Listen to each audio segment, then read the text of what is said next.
semuanya, perkenalkan nama saya Nika dari Seni Lestari. Saya bersekolah di SMA Negeri 1 Bud.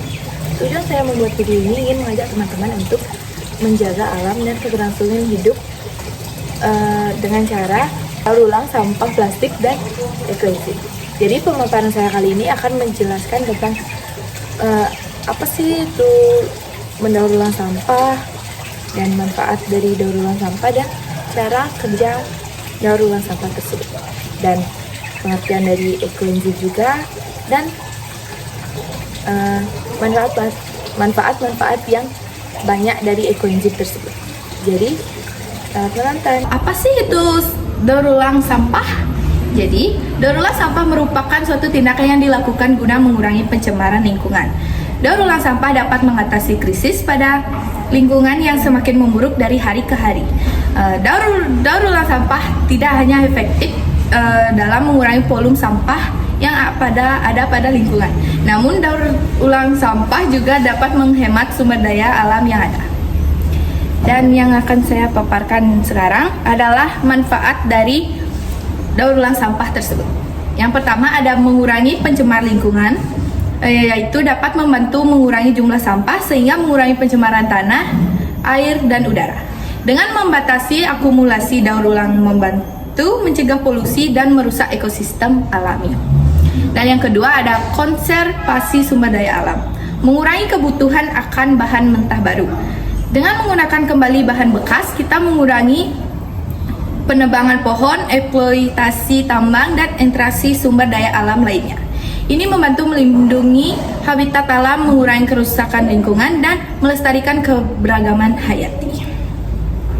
Dan yang ketiga ada pengurangan emisi gas rumah kaca. Daur ulang mengurangi kebutuhan akan produksi bahan baru sehingga mengurangi emisi yang terkait. Ini membantu menerangi perubahan iklim dan mengurangi dampak negatif pada lingkungan. Dan yang keempat ada konservasi energi. Proses produksi dari bahan daur ulang umumnya memerlukan konsumsi energi yang lebih rendah, termasuk energi listrik dan bahan bakar fosil, dengan mengurangi penggunaan energi. Dan yang kelima ada pemulihan dan penggunaan. Kembali bahan bernilai melalui daur ulang, bahan-bahan tersebut dapat dikelola dan diubah menjadi produk baru dengan nilai ekonomi. Dan yang kelima ada pemulihan dan penggunaan kembali bahan-bahan bernilai melalui daur ulang. Bahan-bahan tersebut dapat dikelola dan diubah menjadi produk baru dengan nilai ekonomi. Misalnya, daur ulang logam dapat mengurangi kebutuhan dan tambang logam baru dan memperbanyak siklus hidup bahan tersebut. Dan yang keenam, ada penciptaan lapangan kerja dan dukungan ekonomi. Proses daur ulang melibatkan pemilahan, pengolahan, dan produksi bahan daur ulang, yang semuanya membutuhkan tenaga kerja. Ini memberikan peluang bisnis baru dan membantu masyarakat secara ekonomi. Dan yang terakhir, ada edukasi dan kesadaran. Lingkungan melalui pendidikan dan informasi tentang daur ulang, kita dapat membangun kesadaran akan pentingnya pengelolaan sampah yang bertanggung jawab dan peran individu dalam menjaga lingkungan. Dan materi yang terakhir ada cara-cara untuk mendaur ulang sampah. Cara pertama dalam mendaur ulang sampah adalah pemilahan dan pemisahan. Identifikasi jenis sampah yang dapat didaur ulang, seperti kertas, plastik, logam, dan kaca, dan bahan organik. Pisahkan sampah berdasarkan jenisnya dalam wadah terpisah. Hal ini memudahkan proses pengolahan dan daur ulang di tahap selanjutnya. Cara kedua dalam daur ulang sampah adalah edukasi dan kesadaran. Edukasi diri sendiri dan orang lain tentang jenis sampah yang dapat didaur ulang dan manfaatnya. Bagikan pengetahuan dan informasi kepada teman, keluarga, dan lingkungan sekitar. Cara ketiga dalam daur ulang sampah tersebut menggunakan kontainer daur ulang. Gunakan kontainer atau kantong terpisah untuk menyimpan bahan daur ulang seperti kertas, plastik, logam, dan kaca. Pastikan wadah tersebut diberi label dengan jelas agar memudahkan pemilahan sampah tersebut.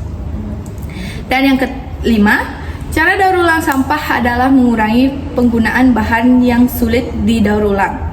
Selain mendaur ulang, upayakan untuk mengurangi penggunaan bahan yang sulit didaur ulang seperti kantong plastik sekali pakai, botol air. Anda dapat mengurangi limbah yang dihasilkan. Cara keenam daur ulang sampah adalah mendaur ulang sampah di rumah. Kalian juga dapat menggunakan kreativitas Anda untuk mengubah barang bekas menjadi barang yang berguna, seperti kertas untuk membuat kerajinan. Dan daur ulang yang selanjutnya adalah menggunakan produk daur ulang. Dukung praktik daur ulang dengan membeli produk yang terbuat dari bahan daur ulang, membantu mendorong pasar untuk lebih maju. Cara daur ulang sampah yang terakhir adalah mengikuti panduan dan peraturan setempat. Beberapa daerah mungkin memiliki sistem pemilihan dan pengumpulan yang spesifik. Ikuti aturan setempat untuk memastikan bahwa daur ulang yang Anda lakukan dengan benar dan efisien. Dan pemaparan materi selanjutnya tentang ekoenzim. Apa sih itu ekoenzim? Ekoenzim adalah hasil fermentasi antara limbah dapur seperti kulit buah atau sayuran dengan air dan gula merah atau yang bisa disebut molase yang memiliki aroma asam segar. Saat proses fermentasi, ekoenzim menghasilkan gas O3 yang mampu menyelamatkan kerusakan bumi. Hasil akhirnya adalah cairan yang mempunyai manfaat yang berlipat ganda seperti sebagai pembersih alami, berjenih udara dan air, pestisida alami, antiseptik alami, mencegah saluran air tersumbat untuk membersihkan diri, membersihkan buah dan sayur, pupuk yang ramah lingkungan, serta banyak lagi manfaat ekoenzim yang lainnya. Ekoenzim ini ditemukan oleh seorang dokter dari Thailand yang bernama Dr. Rosukon Pompampong yang aktif melakukan riset tentang manfaat ekoenzim lebih dari 30 tahunan. Ekoenzim juga bisa membantu memurnikan oksigen di sekitar kita. Saat ini banyak polusi di mana-mana. Dengan cara menyemprotkan ekoenzim di udara, kita sudah membantu memulihkan oksigen yang tercemar. Ekoenzim juga sebagai pupuk alami yang bermanfaat menyuburkan tanah serta menyehatkan tanaman dan mengurangi hama. Tanaman yang disemprotkan ekoenzim akan cepat berubah dan hasilnya akan lebih bagus. Selain itu, ekoenzim juga dapat mencegah penyumbatan saluran air. Demikian dijelaskan oleh Huni selaku moderator Amir, seorang relawan yang sudah membuat dan merasakan manfaat dari ekoenzim, mengatakan bahwa pohon jambu di rumahnya yang sudah 5 tahun tidak mau berbuah setelah disiram campuran atau cairan dari ekoenzim tersebut, ia berbuah dengan lebat. Dan contoh yang terakhir, 4 bulan setelah saya siram dengan ekoenzim, pohon jambu saya berbuah dengan lebat, kata Amir dengan semangat. Selain manfaat di atas, ekoenzim juga mampu melawan 6 jenis kuman dan 6 jenis parasit, juga sebagai pengurang radiasi pada barang-barang elektronik dan mengurangi infeksi kulit dan alergi kulit, serta sebagai obat antiseptik dan detoks tubuh. Baik, itulah pemaparan dari saya tentang menjaga alam dan keberlangsungan hidup dengan cara mendaur ulang sampah dan pembuatan ekoenzim. Terima kasih sudah menonton video ini sampai selesai. Semoga kalian bisa memahami apa yang sudah saya paparkan, dan terima kasih.